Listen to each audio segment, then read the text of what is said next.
Week 6 is in the books, folks, and it's another week of high school football done and over with. I'd like to welcome you. I'm Kevin Taylor. This is Greg Bailey, who's subbing in for Teddy Couch.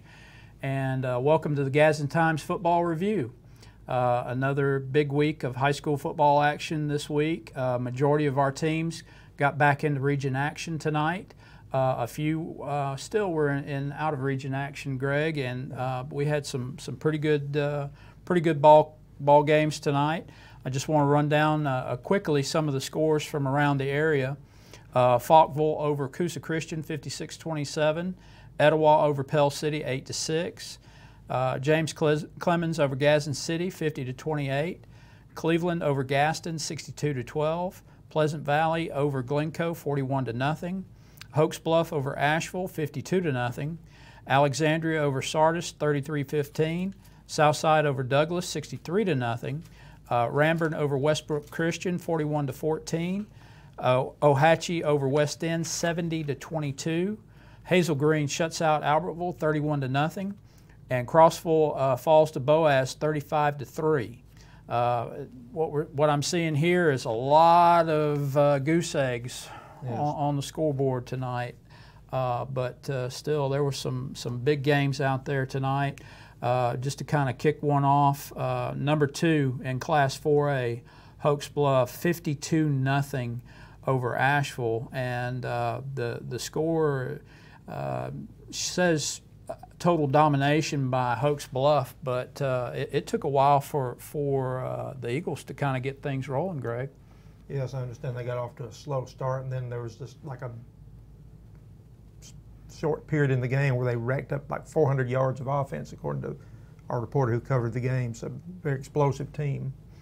You know, Darian Meads again chimes in with another 100-yard gain again tonight. He finished with 169 yards on 12 carries. Not so sure whether he played the entire game, but I know that he kind of set the tone, especially there in the third quarter when he rattled off a huge run for a touchdown. Ashton Gullidge, quarterback, 7 of 13 for 148 yards, 2 touchdowns, and then rushed the ball 4 times for 70 yards and another touchdown. So, you know, Hoax Bluff's just rolling. Yeah. They are undefeated in their region, and the question now is, who's going to stop Hoax Bluff? I don't see anybody with any possibility of it until they get down to the end, to the big game with Jacksonville coming up at the end of the year. That's a huge game. Yeah. Folks, we want to thank you for joining us on Facebook Live. We've got a few folks already chiming in on Facebook. And we appreciate everybody joining us, and we also want to appreciate Alley's Carpet for being our sponsor tonight. Alley's is located just across the street from Gadsden City High School, and they've been a huge supporter not only of Gadsden City but also of the Gadsden Times, and we really want to thank them. We also want to thank Patrick who has chimed in, and Jeremy and Betty. Hello to all of you guys, and Elizabeth, thanks for joining us tonight. And if you have any questions or comments, please feel free, and we'll do our best to answer and recognize what you've said tonight. You know, big win for Southside, getting off, you know, kind of getting off the schneid a little bit, and then coming away with a 63-0 win over Douglas. Yes. I saw them last week. Young team, still struggling a little bit. They got a young quarterback with a lot of potential, but he's going through a lot of the things that young quarterbacks do when they're having to learn how to do that, when they're having to learn how to do it on the job. Yeah, Kenneth Bothwell, he ended up with 4 touchdowns tonight, ran for 3, and had a receiving touchdown tonight to lead Southside. Like I said, Southside goes to 2-4 on the season, and like I said, they get back on the winning side of football with the big win over Douglas. I talked to their coach after the game last week. He still thinks that they have a shot at getting a playoff game, even possibly a home playoff game, if they just can get it together. Yeah, and I have to agree with that. I mean, let's be honest. This probably is not one of the strongest regions in the state. So I could see Southside's squeezing in there and getting a playoff berth. Staying in that region, Etowah, number 2 in Class 5A, they ended up holding off Pell City tonight 8-6. An ugly win, if you will, but I know Drew Knowles will take an ugly win any day. Yeah, those are the kind of games, good teams, you're going to be presented with these situations. You're on the road, things are not going your way, That's right. Betty just chimed in. Congratulations, Etowah Blue Devils. Yep. Congratulations. They're 7-0 now on the season. One of the things that Coach Knowles really pointed out tonight was penalties. Etowah got 14 penalties tonight, and he was very frank with his football team tonight after the game, and basically told them, said, look, if we keep getting a number of penalties like this, we're not going to finish the season undefeated. Yeah. And that can't happen. 14 penalties will kill you. I think I misspoke a minute ago. That game was at Etowah, if I'm not mistaken. Yeah. But 14 penalties is, not acceptable if you intend to win the ball games and compete for championships. That'll just kill you. Etowah jumped out 6-0 there in the game, and in matter of fact took a 6-0 lead into the half against Pell City. And then Jamin Graham, defensive end for Etowah, ended up with a sack of Pell City's quarterback with 5:45 in the third quarter, which ended up being the game-winning points in this ball game. And then Pell City scored with 9:52 left in the game, and really couldn't mount much of anything in terms of another scoring drive or even a threatening drive. And like I said, Etowah holds on tonight 8-6. Yes. So will they stay at number 2 in Class 5A? We'll just have to wait and see, Greg. Yeah, see what the poll voters think. Yep. Staying within that region, Boaz, a 35-3 win over Crossville. Christian Collins, their running back, he finished with 3 touchdowns rushing, and he threw for 1.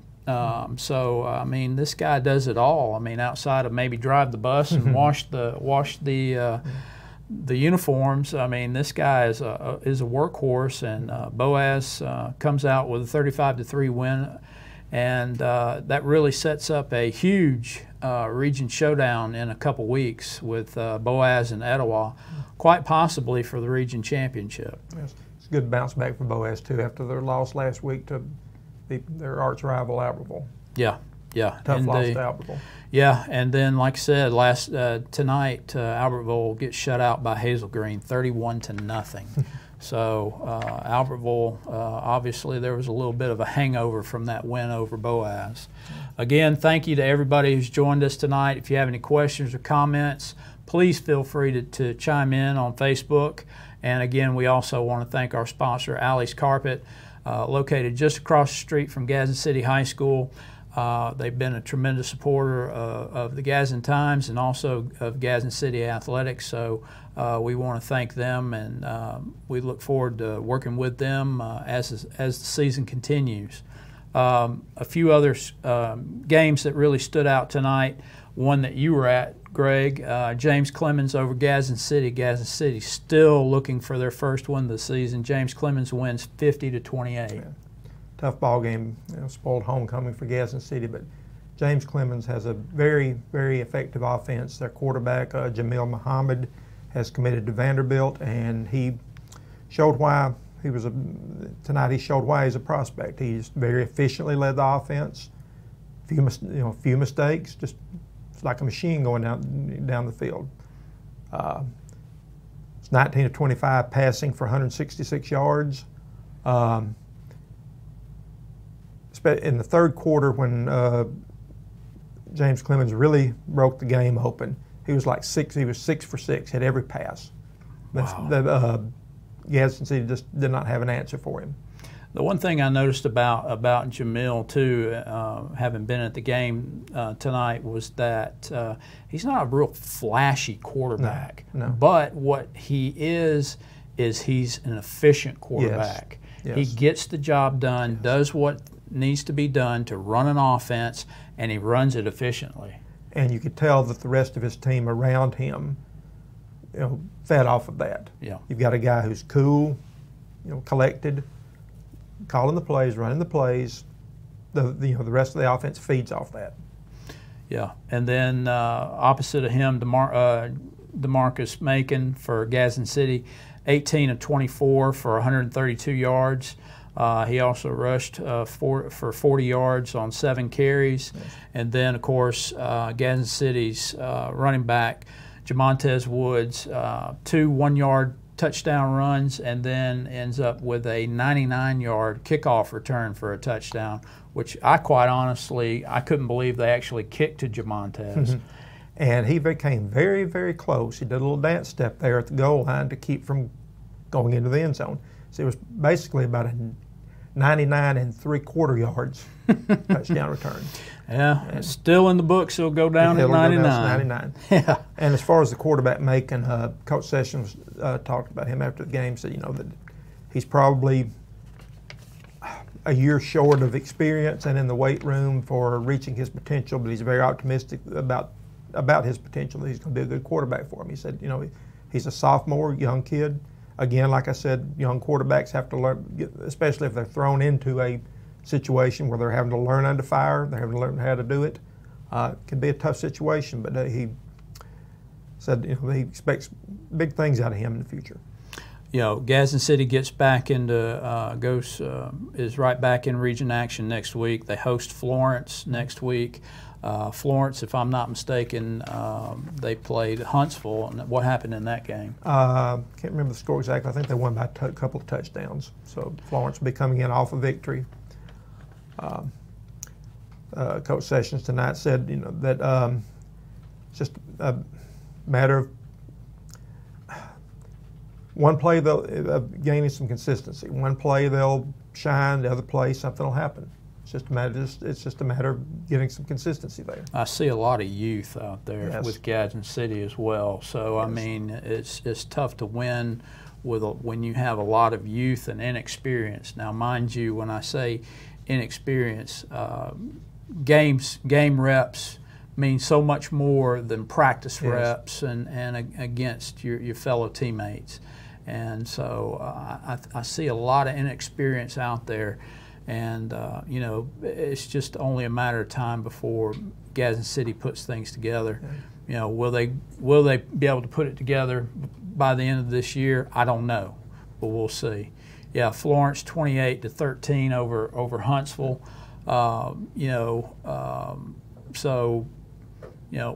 Can Gadsden City get a win next week? What do you think? They're 0-6, but they have had a couple of times, they played well against Etowah, and then the Bob Jones game, they took it to the mat there. Mm. One of these days, that team's going to come out, and everything's going to work. And next week, show up and turn out and see. Yeah, we'll see. Just some of the games, especially within Etowah County, that'll be in action next week. Coosa will be hosting Galesville. West End will host Ranburne. Westbrook will host Gadsden. Big in-county matchup there. Southside will host Alexandria. Very big game. Sardis will host Boaz. Hoax Bluff hosts Cleburne County. Glencoe hosts Piedmont. Gadsden City hosts Florence. Etowah hosts Douglas. And then Albertville goes to Lee Huntsville. Cedar Bluff goes to Fife. Cedar Bluff took it on the chin tonight. Their first loss of the season. They fell to North Sand Mountain 40-6. So they're looking to bounce back, but I don't know if they can bounce back against a very good Fife football team. Yeah, that's a tough assignment. Yeah. That's a tough assignment. Cherokee County goes on the road to Asheville. Collinsville is at home against Asbury. Fort Payne's at home against Buckhorn. Plainview is at home against Brindley Mountain. And Sandrock's at Section. So it should be an interesting ball games. Southside versus Alexandria. That's a big game next yes. week for Southside. Yes. If they're going to have a hope of achieving what the playoff berth. Yeah, and so, we'll see what's going on. Adam, appreciate you joining us from Woodstock, Georgia, and thanks for chiming in tonight and staying up late because it's 12:30 in your neck of the woods. So thanks again for joining us. We want to also thank Kevin and Keisha for joining us, and they said go Panthers. Like I said, Southside with a 63-0 win over Douglas tonight, getting back on the winning side of things. Then next week, got Alexandria. That's going to be a tough ball game, folks. Just quickly, some of the scores just in and around Etowah County. Falkville tops Coosa Christian 56-27. Etowah over Pell City 8-6. Gadsden City falls to James Clemens 50-28. Cleveland ends up beating Gadsden 62-12. Glencoe gets shut out by Pleasant Valley 41-0. Hoax Bluff with the shutout with a 52-0 win over Asheville. Alexandria over Sardis 33-15. Again, like we said, Southside 63-0 over Douglas. Westbrook falls to Ranburne 41-14, and Ohatchee takes care of business, beating West End 70-22. Some high-scoring games there too, along high-scoring with the games and shutouts. Brenda, big shout-out for Hoax Bluff, number 2 in Class 4A, and they're really looking good. 6-0 on the season. Next week they've got Cleburne County. Cleburne County, not the Cleburne County I remember, Greg. I'll have to go back to the days when they were known as Heflin, and not Cleburne County. But I go ahead and put it out and say that I think Hoax Bluff should end up coming away with a victory over Cleburne County next week as well. So I think they would have to be heavily favored. Absolutely. Some big games there. A lot of our Etowah County teams are at home next week. So if you've got nothing to do on a Friday night, and there's plenty of Friday night lights that are going to be on next week. So I encourage you to go out and see one of your favorite high school football teams and support them. If you haven't seen him yet, the Galesville Coosa Christian game, Dontavius Britton, they used to say Sugar Ray Robinson was the best pound-for-pound boxer ever. Dontavius Britton may be the best pound-for-pound football player in this area. Yeah, he may be all of about, 5'2"? 5'2". They list him, 110, something like that. Yeah. And probably 109 of that's heart. And he plays with a tremendous heart. A good, he's probably one of the better backs we have, and be quite honest, we've been really blessed with a number of tremendous backs this year. Jamontez Wood, Dontavius Britton, Kenneth Bothwell, and then just going outside the area, Christian Collins. Then you've also got Peyton Anderson over in Fife. I mean, they just keep going on and on and on, and it's just amazing the number of running backs we have just in Northeast Alabama. And then also don't forget the gentleman out over in Jacksonville, who a couple weeks ago rushed for 409 yards in a win. So I mean, it's just just a number of great backs out there. So again, thanks for everybody who's joining us. We want to thank Alley's Carpet for being our sponsor tonight. We're about to wrap things up for week 6. We head into week 7. Like I said, a lot of teams going to be at home next week, so be sure to go out and catch one of your favorite high school football teams. We'll be out there with you. So we've got a number of games that we'll be covering, and be sure to go to thegadsdentimes.com, check out our photo galleries, which a number of them are already up right now. Then also we've got game stories, and we've got videos as well. And then join us on Wednesdays. We'll be on our YouTube channel with our kickoff show preview. Generally it comes online about 8 o'clock, and so we'll be looking forward to talking about Week 7 and what's coming ahead. Tony, thank you for watching for Panama City. Hope the beach is treating you well. So, anyway, folks, we're going to wrap it up for tonight. We appreciate everybody joining us, everybody staying up late with us. And again, our time is up. We thank you for yours.